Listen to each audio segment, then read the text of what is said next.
थंडीमध्ये अशा प्रकारे गरमागरम थालीपीठ खायला काहीतरी वेगळीच मजा आहे.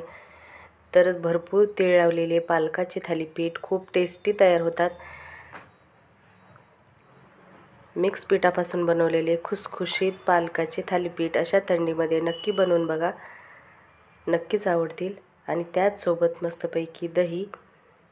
तर हॅलो फ्रेंड्स, सोनाली स्पेशल डिशमध्ये तुम्हा सर्वांचे खूप खूप मनापासून स्वागत. तर आज मी तुमच्यासाठी घेऊन आलेली आहे मस्तपैकी पौष्टिक अशी थालीपीठाची रेसिपी. तर इथे मी पीठ घेतलेलं आहे 1 वाटी, डाळीचं पीठ घेतलेलं आहे, चणा डाळीचं 1 वाटी घेतलेलं आहे, बाजरीचं 1 वाटी घेतलेलं आहे, ज्वारीचं पीठ आणि 2 वाटी घेतलेलं आहे गव्हाचं पीठ.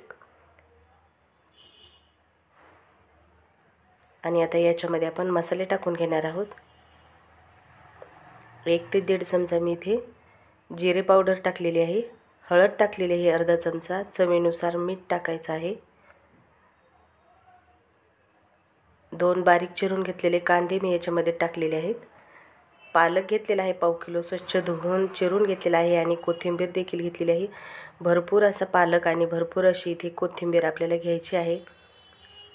आणि हे आहे हिरवी मिरची, लसूण व अद्रक याची पेस्ट आहे मिक्सरमधून मी तयार केलेली. पांढरे तीळ आहेत 4 ते 5 चमचे, तीळ भरपूर घालायचे. आणि आता हे सर्व आपल्याला हे मिक्स करायचं आहे. अगोदर सर्व पीठ हे मसाले आपल्याला मिक्स करून घ्यायचे आहेत. तुम्हाला हवं असल्यास तुम्ही इथे लाल तिखट देखील घालू शकता, पण इथे मी हिरवी मिरची वापरलेली होती, ती जास्त तिखट असल्यामुळे मी इथे लाल तिखट टाकलेलं नाही आहे. तर अंदाजानेच थोडं थोडं आपल्याला इथे पाणी टाकून याचा गोळा मळून घ्यायचा आहे. खूप घट्ट नाही, असं सैलसरच आपल्याला इथे थालीपीठाचं हे पीठ मळून घ्यायचं आहे. आणि ते पोळपाटावरती मी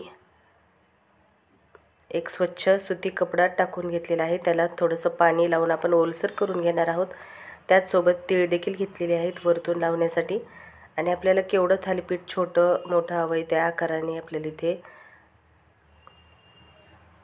हा गोळा घ्यायचा आहे. आणि पाण्याचा हात लावून आपल्याला हे असं थापून घ्यायचं आहे. थापायच्या अगोदर मी ते गॅसवरती तवा देखील तेल लावून गरम करायला ठेवलेला आहे. तर तेल लावून घ्यायचं आहे अगोदर तव्याला, नाहीतर मग आपलं थालीपीठ चिटकून बसेल, व्यवस्थित निघणार नाही. तर असे होल करून घेतलेले आहेत आणि पांढरे तीळ देखील याच्यावरती लावून घेतलेले आहेत. तर आता तवा छान कडकडीत आपल्याला गरम करून घ्यायचा आहे. आणि नंतरच याच्यावरती आपल्याला थालीपीठ टाकून घ्यायचं आहे अशा पद्धतीनं. आणि गॅस आपल्याला लो करायचा आहे. नंतर अगोदर सुरुवातीला गॅस आपल्याला अगदी कडक असा गरम करून घ्यायचा आहे आणि नंतर मिडियम करायचा आहे. व खरपूस होईपर्यंत आपल्याला 2 ते 3 मिनिट एकाच अंगावरती हे छान भाजून घ्यायचं आहे. व वरतून मी सर्व बाजूंनी तेल सोडून घेतलेलं आहे, आतमधून बाहेरून. म्हणजे आपलं थालीपीठ जे आहे ते अगदी खुसखुशीत तयार होतं असं वरतून तेल सोडल्याच्या नंतर. आणि परत परत आपण पोळीसारखं खालतीवरती नाही करायचं. अगोदर खालच्या बाजून आपल्याला 2 ते 3 मिनिट छान खरपूस होईपर्यंत भाजायचं आहे. आणि नंतर वरच्या बाजूनी तर बघू शकता सुंदर असा सोनेरी असा याला कलर आलेला आहे. आता याच साईडनं आपल्याला 2 ते 3 मिनिट व्यवस्थित भाजून घ्यायचं आहे. जास्त अलटीपलटी करायची गरज नाही आहे. आणि खुसखुशीत खमंग असं इथे थालीपीठ तयार झालेलं आहे. तर आता याच पद्धतीने मी सर्व थालीपीठं बनवून घेणार आहे.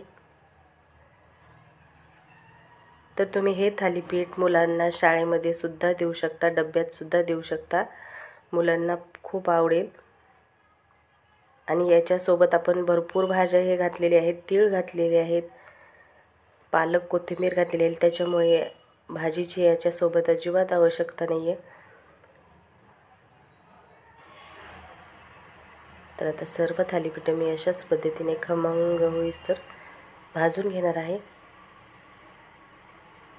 सुंदर असा इथे कलर याला देखील आलेला आहे. अशाच पद्धतीने सर्व थालीपीठं मी इथे बनवून घेणार आहे. तर कशी वाटली तुम्हाला आजची खमंग पौष्टिक अशी रेसिपी नक्की कमेंट करून सांगा. आणि पुन्हा भेटूया असेच एका छानशा खमंग रेसिपीबरोबर. तोपर्यंत बाय.